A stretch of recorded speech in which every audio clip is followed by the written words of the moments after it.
السلام عليكم واهلا وسهلا بيكم في اولى حلقات تيلكو بايتس بالعربي. معاكم باسم علي. وأنا محمد الديب. 2021 كانت واحده من اكتر السنين اللي فيها تغيرات وتطورات كتيره في مجال التلكو. فمن ناحيه جايه اولا مع كوفيد 19 واللي بدوره كان ليه تاثيرات كبيره على الوركينج ستايل. فبقينا نسمع عن اورجانيزيشن بتتحول ان هي تشتغل للورك فروم هوم والورك فروم اني وير. وده بدوره كان احد الاسباب اللي ادت لزياده اعتماد الاوبريتورز على تكنولوجيز زي الاس دي وان والساسي والكلاود سيكيورتي وغيرهم. من ناحيه تانية ال 5G deployments بدات تزيد على مستوى العالم، وبدا كمان يزيد معاها مشاكل اوبريشن، واخرها مشكله ال 5G وتاثيرها على اجهزه التحكم في الطيارات. برضو شفنا سولوشنز زي التلكو كلاود سواء كانت مبنيه على الاوبن ستاك او مبنيه على في ام وير بدات تثبت اعتماديتها، واكتر من اوبريتور يثق ان هو ينقل جزء كبير من نتورك ترافيك سواء كان الترافيك ده موبايل او برود باند يثق ان هو ينقله على الكلاود. والله يا باسم، أعتقد إن المومنتم هيفضل مكمل معانا في 2022 إن ما كانش هيزيد أكتر كمان، خصوصا بعد ما دول كتيرة بدأت إن هي تخفف قيود الكوفيد 19، وفي اوبريتورز وفيندورز عاوزين يعوضوا اللوسز اللي حصلت لبعضهم السنتين اللي فاتوا. فاحنا مثلا بنتكلم في توقعات إن حاجة زي ال 5G infrastructure business يزيد سنة عن سنة بنسبة 55%، بحيث إنه يوصل ل 115 مليار دولار على 2026. وماركت تاني زي الساسي متوقع له زيادة، اللي هي سنة عن سنة، أو اللي هي اللي بيسموها الكومباوند انوال جروث ريت، في كلام 26%، في كلام 34%. فالشاهد ان احنا بنتكلم ان احنا ممكن نوصل ل 3.4 مليار دولار على 2022. ودي طبعا كلها توقعات كده تحسها زي توقعات الطاروت. بس قبل ما ده يحصل ان شاء الله، خلونا ناخدكم في جولة سريعة في ملخص اخبار التلكو في 2021. الصراحة احنا حاولنا ان احنا نجمع لكم اكتر الاخبار المؤثرة في عالم التلكو. الاخبار المميزة كتيرة بس لضيق الوقت الحلقة، فجمعنا مجموعة من الاخبار اللي بتلقي الضوء على التكنولوجيز والترندز اللي ناويين نركز عليها باذن الله. ومن غير ما نضيع وقت خلونا نروح لاول فيرتيكال معانا هنتكلم عنه النهاردة، وهو اخبار التلكو كلاود وال 5G deployments. اول خبر هيكون معانا في ريكاب السنه اللي فاتت هو خبر بيمثل بارادايم شيفت كبير لتفكير واحده من اكبر شركات التلكو على مستوى العالم، AT&T، واللي اعلنت انها تنقل ال 5G موبايل كور من ان هو يبقى هوستد على داتا سنتر بتاعتهم لان هو يبقى هوستد على البابليك كلاود. واختاروا فعلا مايكروسوفت اجور عشان تكون البابليك كلاود الرئيسيه للشيفت ده. في المقابل مايكروسوفت هيبقى ليها اكسس على كل الكلاود نيتيف تكنولوجيز اللي كانت AT&T بتستخدمها قبل كده عشان تبني ال 5G موبايل كور. وده طبعا متوقع ان هو يساعد مايكروسوفت جدا في ان هم يكملوا بناء التليكو استراتيجي الخاصه بيهم، واللي كانوا اعلنوا عنها في السابق في سبتمبر 2020 تحت اسم اجور فور اوبريتورز. وكمان بيجي استكمالا لجهودهم السابقه في بناء اند تو اند موبايل بورتفوليو، خاصه بعد ما اشتروا شركات موبايل كور زي افيرمد وميتا سويتش. هنبقى نتكلم ان شاء الله اكتر في الحلقات الجايه عن استراتيجيه مايكروسوفت في العموم، بس لحد ما يجي الوقت ده هنسيب لكم لينك لكتاب ظريف بيتكلم فيه عن الاوفرنج اللي بيقدموه لشركات الموبايل والتليكو، وازاي هم شايفين عامه ان المكان الطبيعي لل 5G سيرفيسز ان هو يكون على البابليك كلاود مش البرايفت كلاود. ممتاز.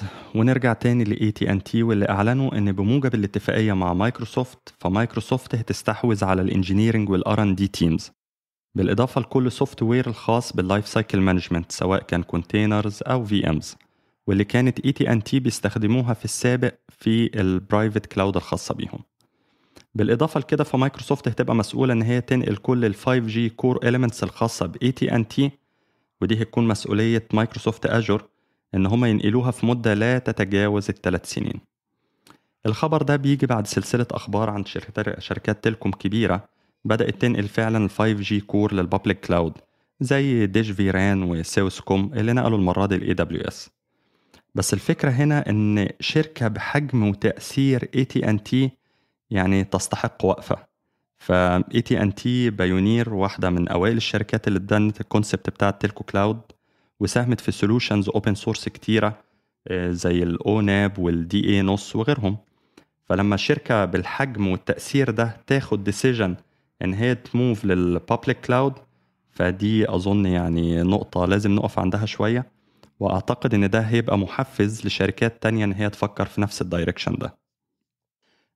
برضو في سؤال تاني ممكن ينطرح هنا، وهو هل الدافع اللي بيخلي ال SDN vendors زي جونيبر أو في ام وير مثلا بيتبنوا كونسبت المالتي أو الهايبر كلاود؟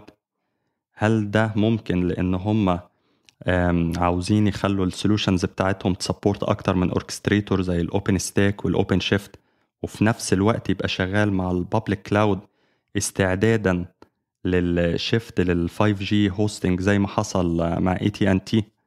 يعني أظن الأيام الجاية هنشوف أخبار قوية في المنحى دوت، وبكرة نشوف.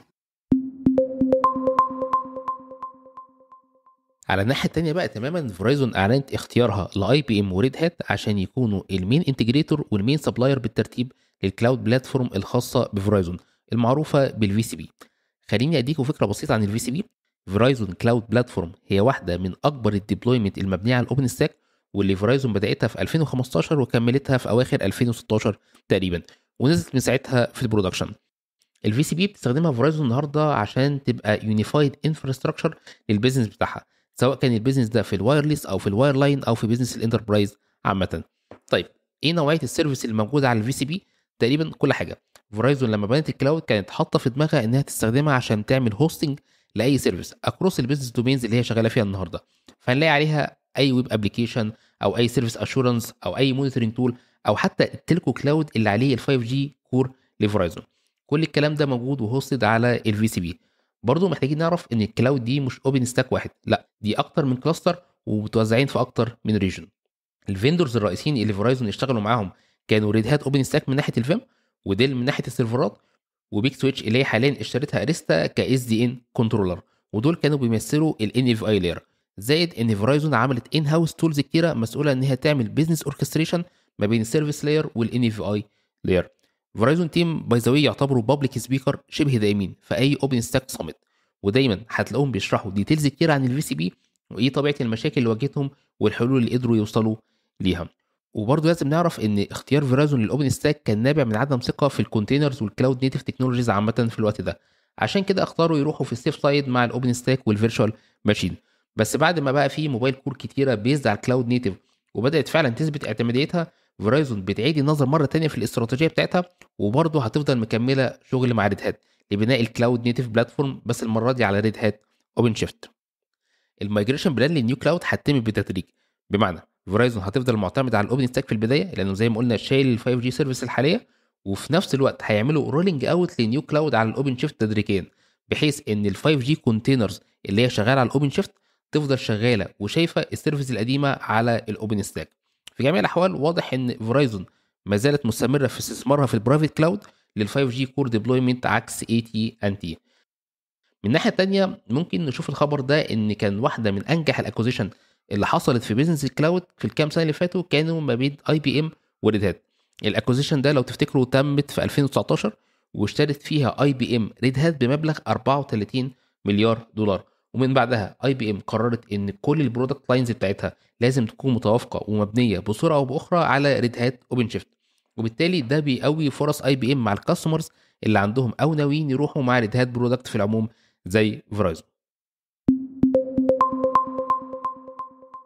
نسيب بقى اليو اس اوبريتورز شوية ونروح لأوروبا وتحديدا فودافون جروب، واللي شغالة بقوة حاليا مع في ام وير عشان يكملوا الاكسبانشنز في كل الماركتس اللي فودافون حاليا فيها. والاكسبانشن ده هيتم سواء كان على التلكو كلاود او الاي تي كلاود. فودافون بقى في 2017 كانت اختارت في ام وير عشان تكون الاستراتيجيك بارتنر في فودافون تلكو كلاود. فودافون جت السنة اللي قبل اللي فاتت اللي هي 2020 وكملت كل النتورك مايجريشن اكتيفيتي لفي ام وير في كلاود في حوالي 21 دولة أوروبية هم حاليا موجودين فيها. إنما المايجريشن ديت كانت للنون 5G سيرفيسز والليجاسي سيرفيسز عامة. النهاردة بقى حوالي 50% من الكور نودز اللي شايلة فويس أو داتا في فودافون هي شغالة وهوستد على في ام وير في كلاود، واكوردنج لفودافون ده خلاهم يوفروا أكتر من 55% من الأوبكس كوستس بتاعتهم. من اول السنه دي بقى في 2022 فودافون ناويه تكمل في البارتنرشيب مع فيومير، وهيبداوا يعملوا ديبلويمنت لل 5G ستاند الون كور على برودكتس تانية من فيومير، زي مثلا فيومير تاندو وفيومير تيلكو كلاود بلاتفورم. وده هيتم كجزء من استراتيجيه فودافون في العموم اللي بتهدف لبناء اكبر شبكه 5G في اوروبا بحلول 2025. خلونا نتكلم شويه ونفهم اكتر الاوفرنج بتاع في ام وير في الجزئيه دي، وناخد برودكت زي تانزو اللي هو بيقدم مجموعه من التولز للديفلوبرز اللي عايزين يبنوا ابلكيشن تكون بيزد على الكلاود نيتيف. وبعد كده تانزو بياخد الابلكيشن ده ويبدا يعمله ديبلويمنت على كوبرنيت كلاستر مبنيه جوه فيرتشوال ماشين، سواء كانت الفيرتشوال ماشين دي موجوده في البابليك كلاود او البرايفت كلاود.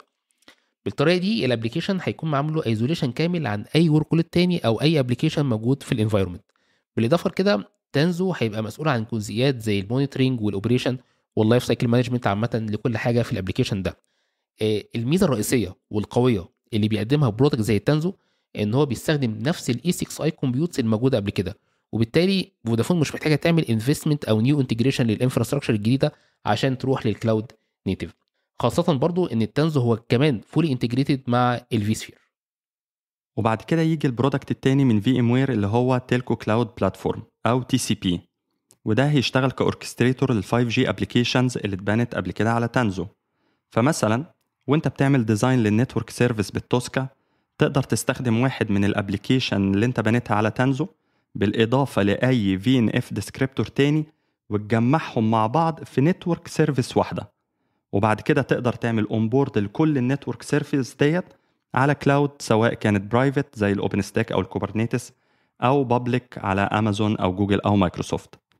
البرودكت دوت حاليا موجود في اللايف نتورك في 8 دول أوروبية، فودافون فيها من السنة اللي فاتت، وناويين يكملوا في بقية الدول لحد آخر 2022.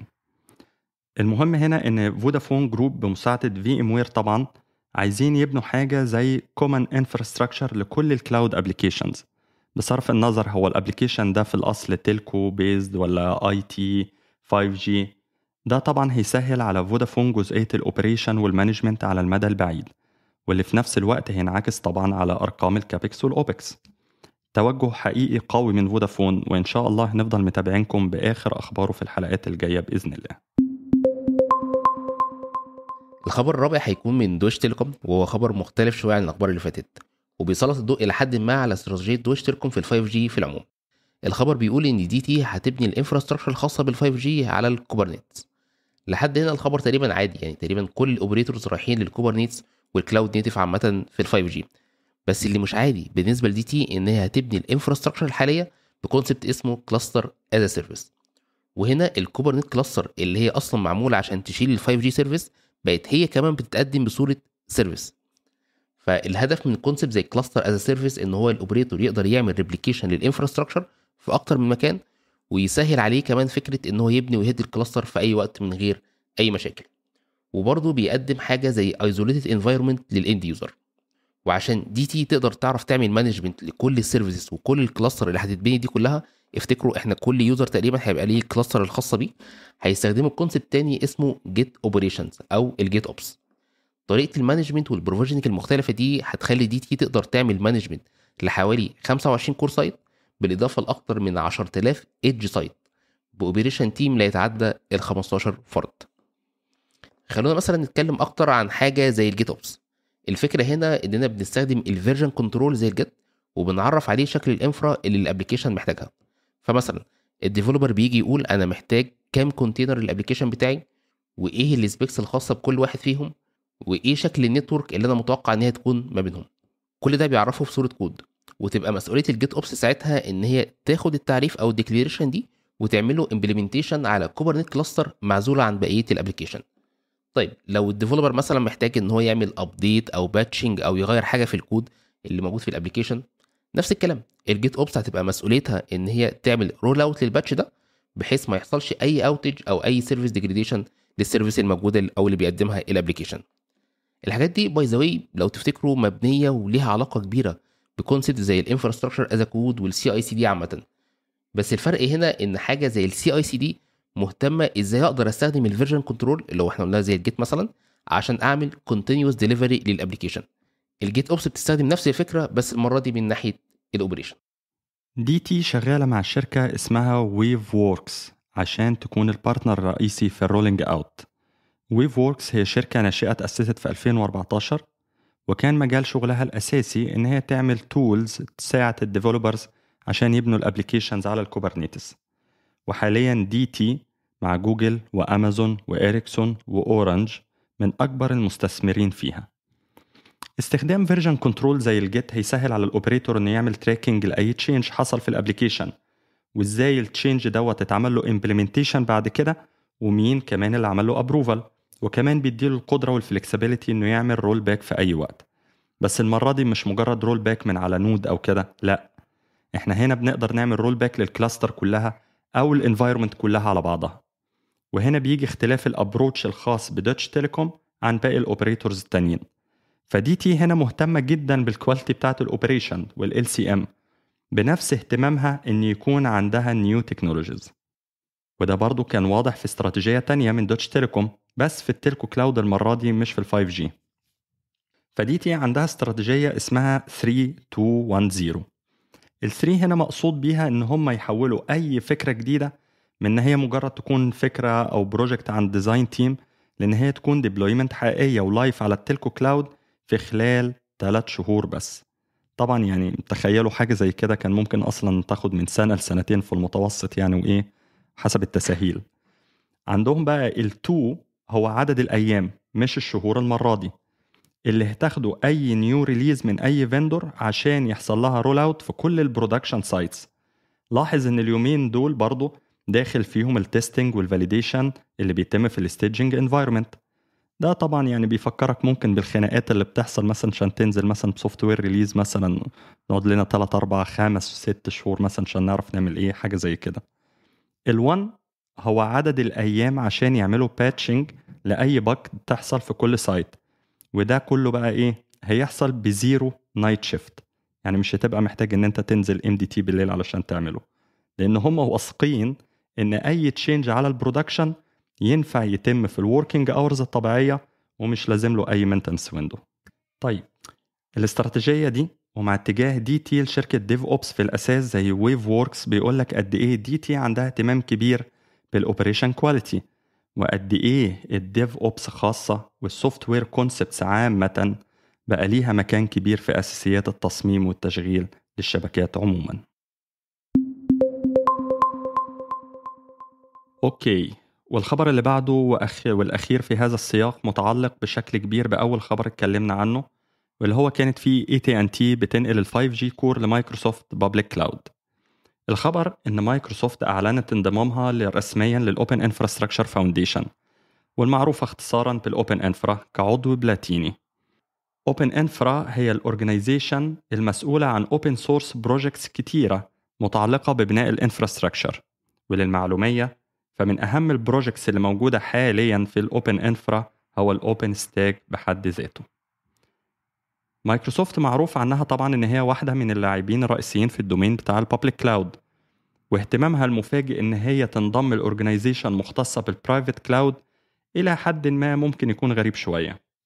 بس الاستغراب دوت هيزول لما نعرف ان جزء كبير من الكاستمرز اللي حاليا عندهم هايبر كلاود ديبلويمنتس، بمعنى ان جزء من الورك لودز هوستد على اوبن ستاك في البرايفت كلاود، وجزء تاني هوستد على بابليك كلاود. جزء بقى كبير من الكاستمرز دول بيستخدموا مايكروسوفت اجور كبابليك كلاود، ودي اول نقطة. النقطة التانية هي ان مايكروسوفت حاطة عينيها على الاوبن سورس تولز اللي موجودة في الاوبن انفرا، وعايزاها تبقى موجودة كمان في اجور. اوبن انفرا مثلا عندها حاليا بروجكت اسمه ايرشيب، اللي هو عبارة عن مجموعة من الاوبن سورس تولز انتجريتد مع بعضها، وتقدر تعمل بيها اوتوميتد بروفيجننج لاي كومبيوت نود عشان تبني الانفراستراكشر بتاعة البرايفت كلاود. بس ده كان اول فيرجن منه. تاني فيرجن من الايرشيب بدأ يسبورت البروفيجننج، لكن المرة دي على البابليك كلاود، وفعلا النهارده بيسبورت الجي سي بي واي دبليو اس، وطبعا اساسي مايكروسوفت اجور. جدير بالذكر برضو ان بروجكت زي الايرشيب طلع اصلا من AT&T، لان هم في البدايه كانوا عايزين تول تقدر تعمل فول بروفيجننج لاي 5G سايت، ويبقى مسؤول عن اللايف سايكل مانجمنت لكل الهاردوير الموجود في السايت ده. هنسيب لكم لينك في الديسكربشن لديمو عملته AT&T بيشرحوا فيه ازاي بيقدروا بيعملوا اوتوميشن للبروفيجننج لاي 5G سايت. ممتاز. اوبن سورس بروجكت تاني مهتمه بيه مايكروسوفت وموجود برضه في الاوبن انفرا هو الكاتا كونتينرز بروجكت، واللي هدفه انه يعمل ترو ايزوليشن ما بين الكونتينرز عن طريق انه يرن الكونتينر جوه VM. قال يعني هي ناقصه كلكعه. وبالتالي الابليكيشن الموجود على الكونتينر هيبقى موجود على ديديكيتد كيرنل، ودوت هيزود السكيورتي ويقلل من الاتاك سيرفيس عامه. البروجكت دوت تحديدا مشهور في الصين، وكاستمرز زي علي بابا وانت جروب وبايدو بيستخدموه في البرودكشن نتورك عندهم. اوبن انفرا عندها مجموعة تانية من البروجكتس مختصة بالاي او تي والايدج كومبيوت، وده متوقع طبعا انه يساعد مايكروسوفت في الترانزيشن اللي ناويين يعملوها مع اي تي ان تي. النقطة الثالثة والأخيرة في انضمام مايكروسوفت هو وجود الأوبن ستاك تحت مظلة الأوبن إنفرا. 9 من أصل أكبر 10 شركات تيليكوم على مستوى العالم بتستخدم الأوبن ستاك في برودكشن انفايرمنت. مثال على كده، أي 5G كول بتتم النهاردة على فرايزون نتورك لازم هتعدي بطريقة أو بأخرى على 5G كور، وال5G كور ده هوستد على الأوبن ستاك.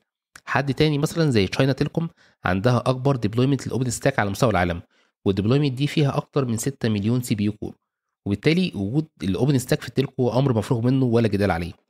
فاللي مايكروسوفت بتحاول تعمله النهارده بانضمامها للاوبن انفرا انها تجذب انتباه التلكو اوبريتورز ليها، وتقول لهم ان هي كمان بقى عندها القدره انها تعمل هوستنج للتلكو ابلكيشنز وعلى الاوبن ستاك.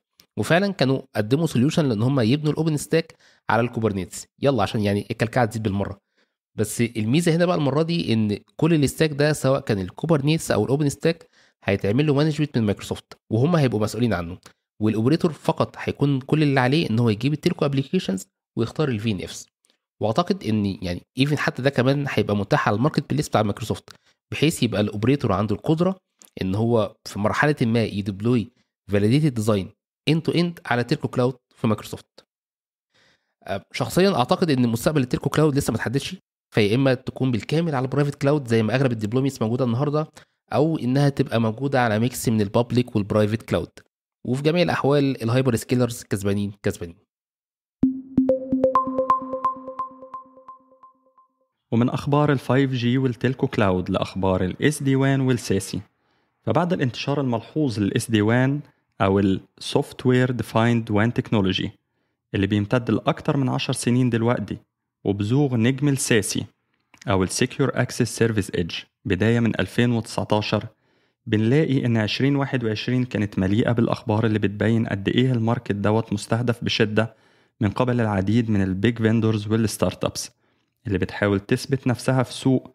من المتوقع في 2022 إن حجمه استنادا لبعض التقارير يتجاوز 3.5 مليار دولار، وده مدفوع بازدياد الطلب على حلول تقنية تدعم الوركينج فروم anywhere وتكون حلول سكيور وفليكسبل، وده طبعا بعد انتشار فيروس كورونا وكله بقى شغال بيتك بيتك ورب ضارة نافعة. خلينا بس الاول نبقى عارفين مصطلحات وتعريفات زي الاس دي وان والساسي معناهم ايه. مصطلح مثلا زي الاس دي وان هو ظهر كنتوركينج تكنولوجي، وبيوصف طريقه ربط المواقع والبرانشز والفروع المختلفه للشركه بطريقه فليكسبل. الفلكسبيليتي هنا جايه نتيجه ان الاس دي وان بيعتمد على كذا نوع من الكونكتيفيتي زي مثلا الام بي اس والبرودباند. والبرودباند هنا كمان بيجي سواء كان فيكسد او 4G او ايفن حتى كمان دلوقتي على ال 5G مع بعض الفيدرز. وكل الكونفيجريشن بتاعت ربط المواقع المختلفه دي بتتم عن طريق سنترلايزد كنترولر. كمان حاجه تانية بتديها الاس دي 1 النهارده هي انك تقدر تتحكم في نوعيه الترافيك وازاي تقدر تستخدم كونكشن معينه لكل ابلكيشن. فمثلا تقدر تخلي البراوزنج ترافيك العادي يستخدم برودباند كونكشن، وفي نفس الوقت البيزنس كريتيكال ترافيك اللي هو مهم بالنسبه لك ومهم طبعا لاي انتربرايز تقدر تخليه يستخدم حاجه زي الام بي اس كونكشن. ده طبعا بيعمل توفير كبير في مصاريف التشغيل او في الاوبكس على المدى البعيد. كل الكلام ده انت زي ما قلنا انت بتعمله عن طريق سنترلايز كنترولر اللي هو الاس 1 كنترولر النهارده، زي مثلا الفي مانج في حاله سيسكو فيبتيلا. مصطلح تاني هو الساسي، وده نقدر نعتبره تكنولوجي مبنيه على الاس 1 وبتاخدها لنكست ليفل من ناحيه السكيورتي. فبنلاقي اساس النهارده بيضيف سكيورتي اوبشن زي الاس دبليو جي او السكيور ويب جيت واي اللي هو مسؤول ان هو يعمل انسبكشن للبراوزنج ترافيك ويتاكد ان الترافيك ده ما فيهوش اي نوع من انواع الميلويرز، وكمان بيقدر يعمل انفورسمنت للاي تي بوليسز. كومبوننتس ثانيه بنلاقيها برضو جايه مع الساسي زي الزيرو تراست نتورك اكسس او الزي تي ان اي والفاير رول از سيرفيس وغيرهم كتير من السكيورتي تولز اللي الفيندورز بداوا يتنافسوا عليها. وهي هدفها في الاخر حاجه واحده بس، انك تحط سكيورتي لاير فوق الكونكتيفيتي لاير اللي اتبنت عن طريق الاس 1. ارجو يعني ان الاختصار والشرح البسيط ده ما يكونش مخل، لان الموضوع فعلا حقيقي كبير وفيه ديبيتس كتيره ومحتاج حلقه كبيره لوحده. كفايه شرح وكلام لحد هنا، ويلا بينا في جوله عن اهم اخبار الساسي والاس 1 اللي حصلت السنه اللي فاتت في 2021. شكرا يا باسم. وأول خبر معانا في 2021 وبعد عملية استحواذ لشركة كلاود جينكس من قبل عملاق السيكيورتي بالو ألتو، في صفقة تجاوزت قيمتها ال 420 مليون دولار.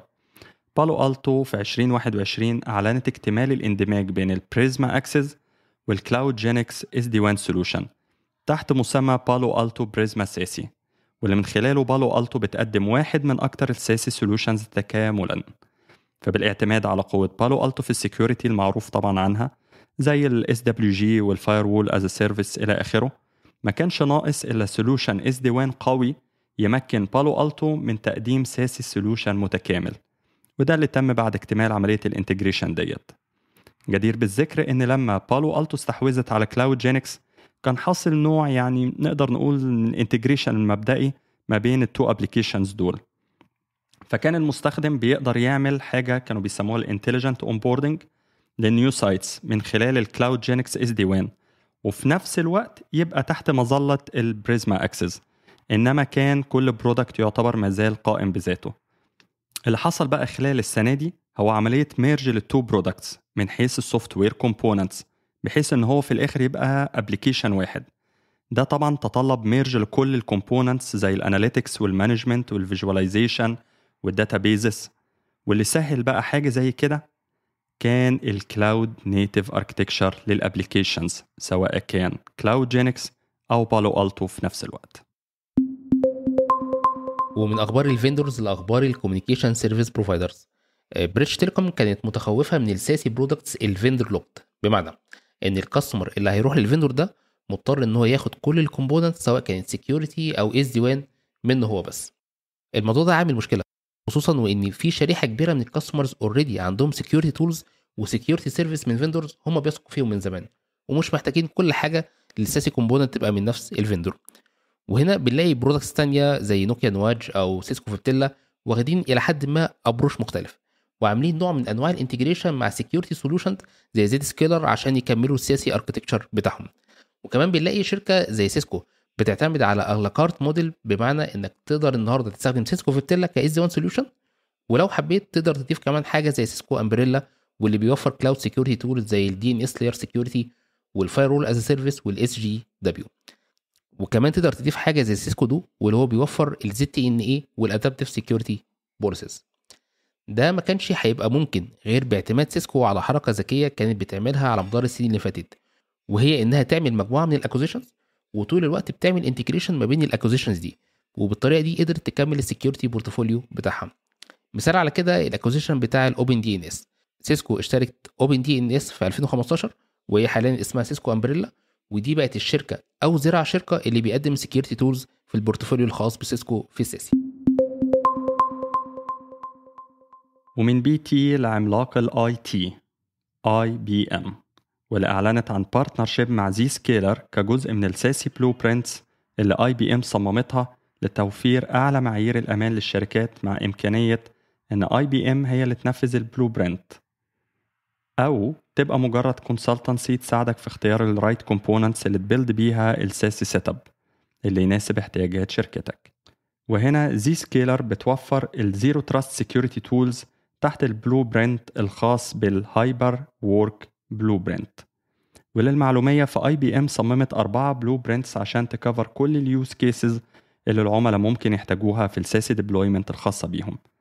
البلو برينتس دول هم أول واحد الكاستمر برايفسي، تاني واحد securing الهايبر كلاود environments، تالت واحد reducing الانسايدرز ريسك، ورابع واحد protection of remote workforce. وبإذن الله نتكلم على البلو برينتس دول أكتر في حلقات جاية بإذن الله.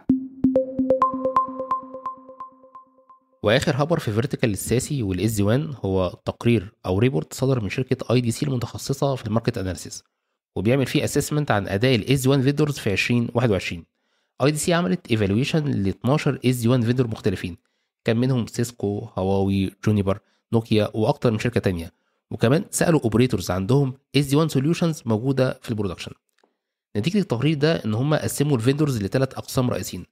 اول قسم هو بيضم الماركت ليدرز، وده فيه 4 فيندورز رئيسيين هم سيسكو واللي كانت رقم 1 في الاس 1 عامه وحاضره بفيتيلا ومراكي، ورقم 2 كانت فورتينت، ورقم 3 كانت HP واللي كان عندها قبل كده أروبا ESP، وبعد كده اشترت سيلفر بيك في أواخر 2020. وحاليا التو سوليوشنز سواء كان سيلفر بيك أو أروبا انتجريتد مع بعض. واخر فيندور كان في قسم الماركت ليدرز كان في ام وير فيلو كلاود. وعشان اي دي سي تقدر تعمل اسسمنت صح للفيندورز دول وتقدر تسميهم ليدرز، كانوا لازم الفيندورز يثبتوا ان هم عندهم استراتيجي قويه في الاس دي 1، وفي نفس الوقت البرودكتس بتاعتهم فيها الامكانيات الكافيه اللي تقدر تحقق الاستراتيجي دي. بالاضافه لكده لازم تكون البرودكتس موجوده فعلا في برودكشن نتورك وبتجيب ريفينيو سواء للاوبريتور او للفندور. القسم الثاني من الفندور كان اسمه الميجور بلايرز، وده بيضم شركات زي باولو التو، جونيبر، ونوكيا نواج، وهواوي، وفي الاخر خالص كانت اوراكل. القسم الثالث والاخير هو الكونتندرز، وعامه في شركه واحده هي شركه ارياكا. IDC كانت مهتمة برضو ان هي تعرف ايه اكتر موتيفيشن عند الكاستمرز عشان يروحوا للاس دي 1 تكنولوجي، وعملوا سيرفي لاكتر من اوبريتور وكاستمر بيسألوهم عن السبب. والسبب رقم 1 عند كل الكاستمرز والاوبريتورز ان هم محتاجين يكون في مكان واحد يقدروا يعملوا منه centralized policy، والبوليسي دي تتطبق على كل الورك لودز سواء كانت موجودة في اللان او الوان او الكلاود. وده كان السبب والرد الرئيسي من كل الاوبريتورز تقريبا. والسبب اللي بعده مباشرة هو ان الاوبريتورز شايفين ان الاس دي وان فرصة ممتازة عشان يوفروا في الاوبكس على المدى البعيد. بقية الاسباب لها علاقة بالاوتوميشن اللي بيوفروا الاس دي وان، وازاي ان في سيلف بروفيجننج بيتم للاند يوزر، فمجرد ما الاند يوزر مثلا يعمل ريجستر للسي بي اي بتاعه فعلى طول الاس دي وان هيعمل كونفيجريشن اند تو اند على النتورك نودز. وفي الاخر خالص التقرير كان بيتكلم عن كل فيندور بالتفصيل، وايه نقط الضعف والقوة لكل برودكت، وايه هي المعايير الاوبريتور محتاج انه يحطها عشان يروح مع كل فيندور على حسب طبيعة الديبلويمنت. الصراحة تقرير مهم جدا وبيسلط الضوء على حاجات كتيرة في ال SD-WAN ماركت. ومن أخبار ال SD-WAN والساسي لأخبار الداتا سنتر والترانسبورت نتوركس في آخر سيكشن معانا النهاردة، ومع أول خبر واللي كان ليه صدى في عالم الداتا سنتر اوتوميشن اند بروجرامابيليتي، وهو استحواذ عملاق الداتا سنتر والاي اي دريفن نتوركس جونيبر نتوركس على شركة أبسترا في صفقة ما أعلنوش عن تفاصيلها المالية، وإن كان بيتوقع أن هي في حدود 400 مليون دولار. أبسترا بتقوي بقى مركز جونيبر في عالم الداتا سنتر لسببين رئيسيين. أولا، أبسترا بتيجي بفندور نيوترال مايندسيت، بمعنى أن هي محايدة في دعمها للفندورز المختلفين، ونتمنى أن هي تفضل كده بعد الأكويزيشن، لأن دوت بيدي قوة لجونيبر في المالتي فيندور انفايرمنتس، ويخليها تقدر تدخل اكاونتس كانت حصرية لفندورز تانيين لسنين طويلة. فانت تخيل ان انت بتشتري الاوركستريتور بتاع أبسترا من جونيبر، يقدر انه يعمل بروفيجننج ومونيتورنج الى اخره للكيوف اكسز من جونيبر، يقدر انه يتحكم في سيسكو سويتشز، في اريستا سويتشز الى اخره. دي طبعا ادفانتج يعني ممتازة جدا. ثانيا وده الاهم، ان أبسترا بتيجي بآلية مختلفة عن معظم الكومباتيتورز، وهي آلية ال IBN أو ال Intent Based Networking، واللي فيها أبسترا بتعتمد على مجموعة من ال Predefined Blueprints based على ال Best Practices. فبدل ما الديزاينر يختار هو كل البارامترز ويعمل كل حاجة from scratch، لا، أبسترا من خلال ال IBN Concept بتختصر عليك خطوات كتيرة. وجونيبر بتوعد ب90% زيادة في سرعة الديبلويمنتس، و70% زيادة في سرعة حل المشكلات أو ال MTTR، 83% OPEX Reduction.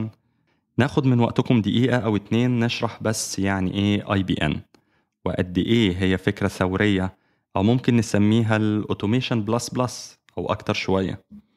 الفابريك مانجر السوفت وير اللي موجودة في الماركت بتعتمد على حد كبير إنك تديزاين الفابريك وتسلكت ال EVPN VXLAN parameters for example، وتسلكت ال revenue ports والcore ports إلى آخره. من الآخر أنت تكنيكالي بتحدد كل حاجة، والفابريك مانجر بيجنريت الكونفيجريشن ويعملها بوش وبارك الله فيما رزق. طبعا more or less حسب الابليكيشن capabilities. ال IBN concept بقى حرفيا أنت بتقول إيه نيتك أو الانتنت بتاعتك، وال IBN application هو اللي بيبني السيت اب وبيحدد البارامترز وغيره، ويديك سيرفيس اب اند راننج. وكمان بياخد الموضوع لليفل اعلى بانه بيميك شور ان الكونفيجريشن حققت حقيقي الانتنت دي، وان التانلز شالت ترافيك وكله بقى تمام. وزيدك من الشعر بيت، هو بيفضل يمونيتور الفابريك من خلال التليمتري وغيره عشان يميك شور ان الانتندد بيهيفير ستيل شغال ومفيش مشاكل. حقيقي الموضوع كبير وفيه تفاصيل كتيرة، فهسيب لكم كتاب لطيف بيشرح ال IBM concept من وجهة نظر صناع أبسترا. وسريعا من جونيبر لسيسكو، واعلان سيسكو في منتصف 2021 عن مجموعه كبيره من البرودكتس والانهانسمنتس اللي كان من اهمها تقديمهم لليو سي اس اكس سيريز، واللي يعتبر اركتكتشر جديد لليو سي اس.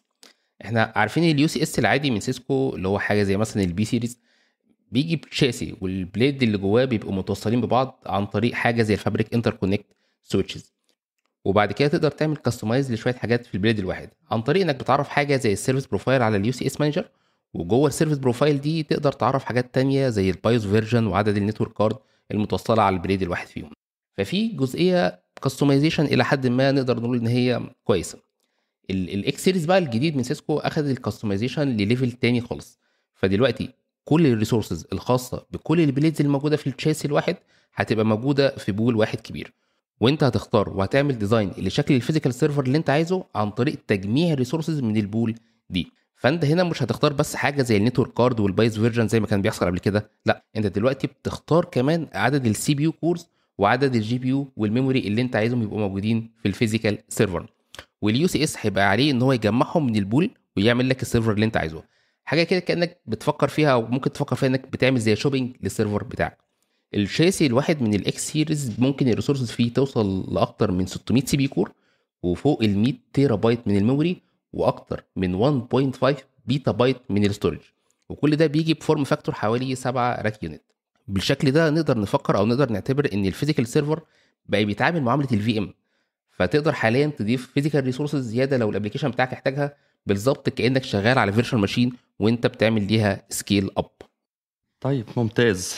إنما للأسف طبعا عشان نكون واقعيين الموضوع مش سيمليس قوي، لسه مازال في حبة limitations في التكنولوجي من ناحية إنك تعمل حاجة زي الهوت بلاج لأي physical resource، خصوصا لو كان الريسورس ده إنك بتزود CPU أو GPU، فبرضه ما زلت هتحتاج إن أنت تعمل ريبوت للبليد، وده أكيد هيتم في maintenance window. بس سيسكو شغالة حاليا مع انفيديا وانتل عشان يحلوا الليميتيشن دي قريب بإذن الله.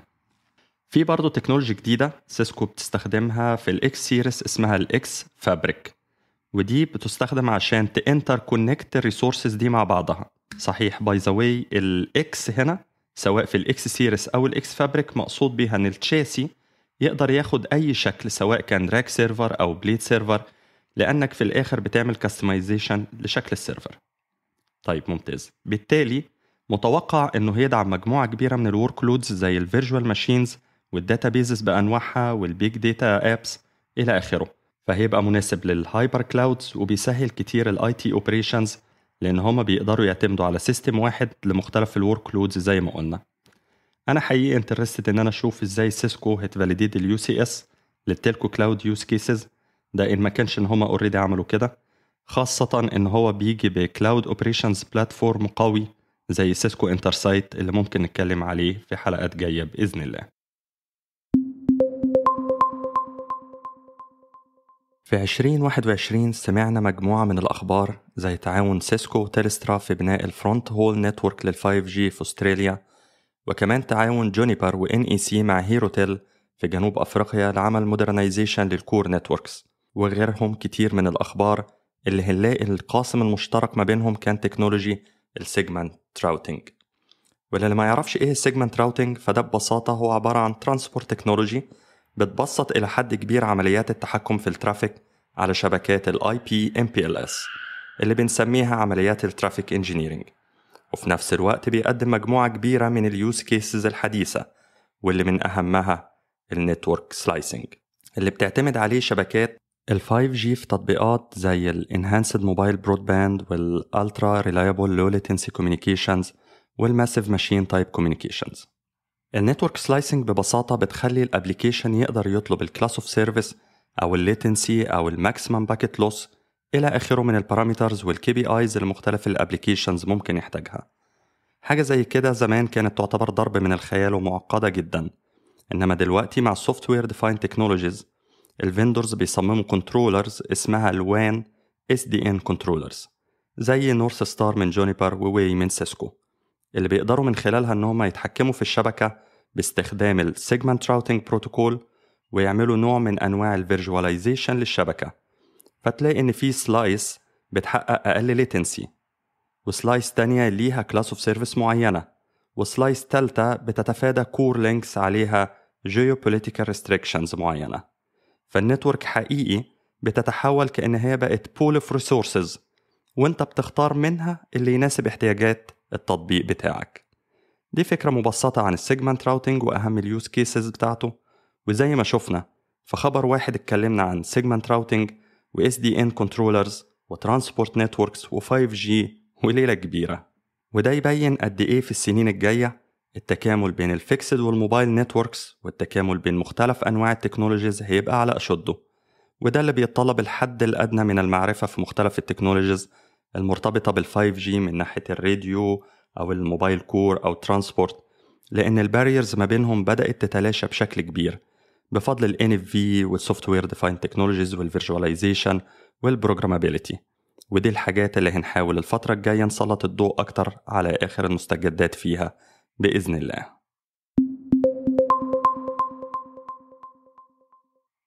وده كان آخر خبر في حلقتنا النهاردة. أتمنى أنكم تكونوا استفدتوا منها، واستنونا إن شاء الله في حلقاتنا الجاية اللي هتنزل كل أسبوعين بإذن الله. وما تنسوش تتابعونا على أبل بودكاست، جوجل بودكاست، سبوتيفاي، ساوند كلاود، وعلى اليوتيوب عشان يوصلكوا كل الأبديتس من تيلكو بايتس بالعربي. ونحب دايما نشوف تعليقاتكم واقتراحاتكم من أجل تحسين وتطوير البودكاست. سبحانك اللهم وبحمدك، نشهد أن لا إله إلا أنت، نستغفرك ونتوب إليك، وإلى اللقاء في الحلقة الجاية بإذن الله. سلام.